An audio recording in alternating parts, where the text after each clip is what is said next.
Today, Kenya experienced an unprecedented attack on its democracy, rule of law, and the integrity of its constitutional institutions.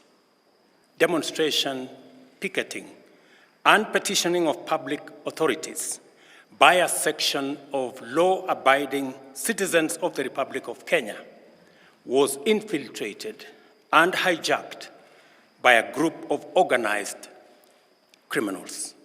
The government will therefore uphold its constitutional mandate to secure our nation and its development, and shall treat every threat to national security and the integrity of our state as an existential danger to our republic. Accordingly, I assure Kenyans that we shall provide a full, effective, and expeditious response to today's treasonous events. During the protests of 2024 and those that followed, young Kenyans and other citizens exercised their constitutional freedoms to speak, assemble, demonstrate, picket, and petition public authorities. Their message was clear. They wanted to be heard. They demanded greater accountability, better government, and a meaningful place in shaping the future of their nation. Those demands were not an assault on democracy. Peaceful protest, criticism, and dissent are essential to democracy. Yet, those protests also presented our republic with a profound constitutional question. How do we protect the citizens' right to protest while at the same time fulfilling the state's obligation to preserve constitutional order? The Constitution itself provides the starting point. Article 37 protects the right of every person peaceably and unarmed to assemble, demonstrate, picket, and present petitions to public authorities. That protection must be real. No Kenyan should lose their life, liberty, or dignity merely for criticizing government, expressing an unpopular opinion, or participating in peaceful demonstration. I recognize the pain that remains from the events of that period. Some families lost loved ones.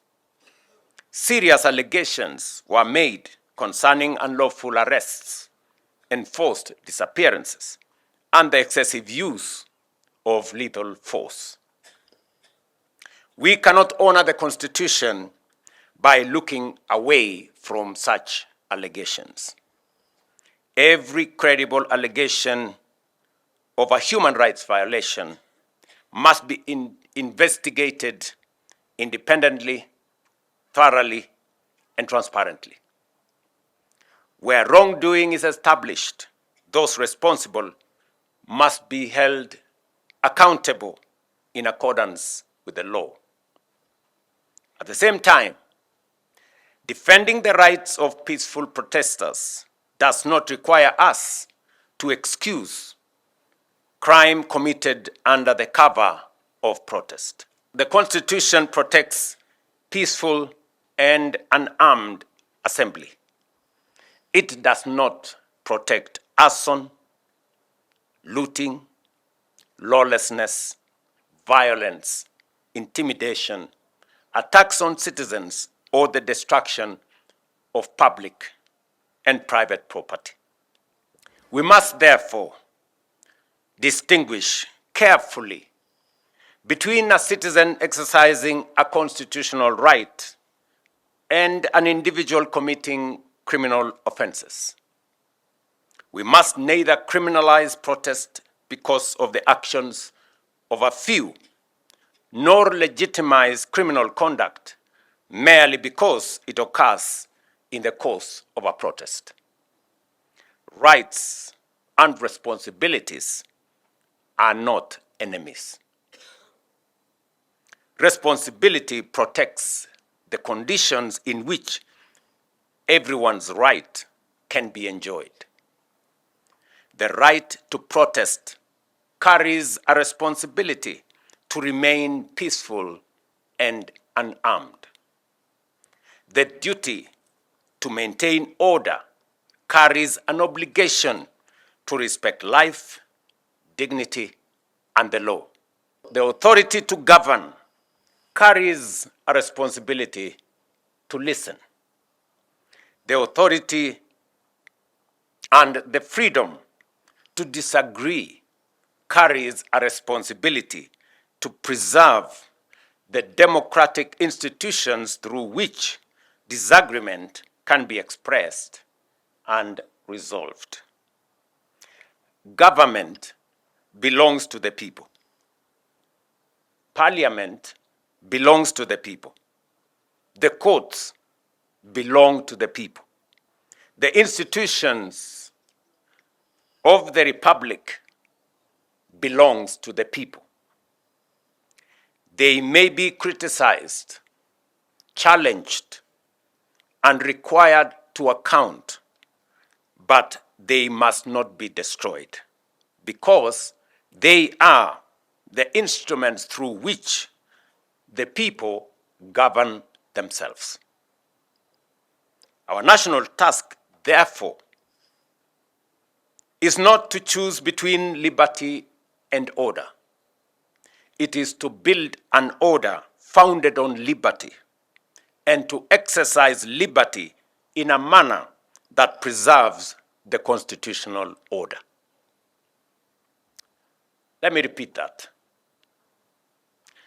Our national task, therefore, is not to choose between liberty and order. It is to build an order founded on liberty and to exercise liberty in a manner that preserves the constitutional order. Our Constitution performs two equally important principles. First, it restrains power. It shares authority, establishes checks and balances, protects fundamental freedoms, and provides remedies against abuse. Second, it manages power. It commands the state to govern, protect, and progressively realize the social and economic rights of the people. Our responsibility is to uphold both obligations. Power must be managed and rights must be assured.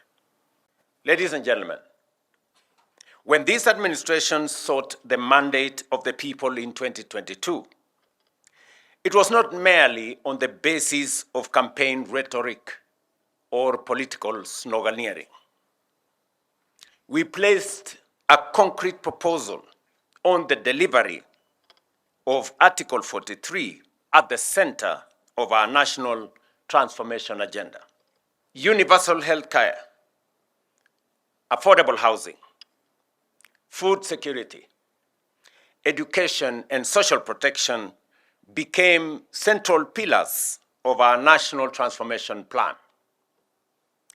The bottom-up economic transformation agenda was, from the outset, designed as an instrument for the implementation of the Constitution. That is why, over the last 4 years, we have been translating constitutional obligations into practical benefits across healthcare, housing, education, agriculture, and devolution. More than 32 million Kenyan citizens are now registered, with 8 million being treated by social health authority.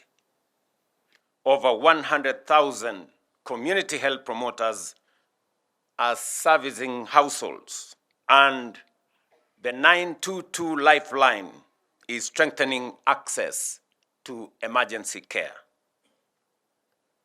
More than 274,000 affordable homes are under construction, creating 1.1 million jobs.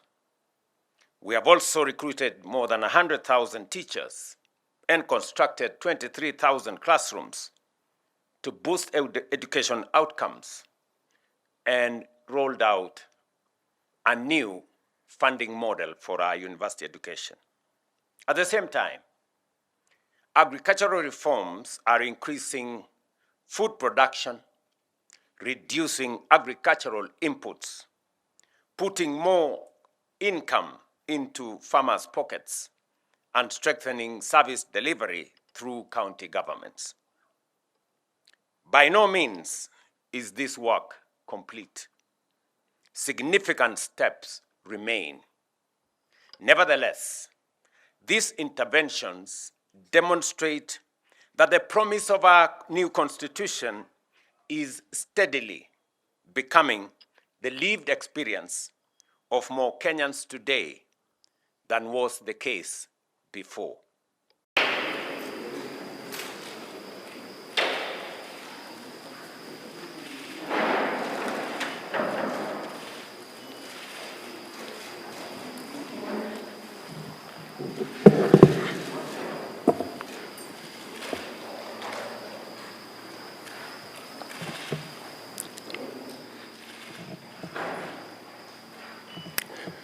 Today, Kenya experienced an unprecedented attack on its democracy, rule of law, and the integrity of its constitutional institutions.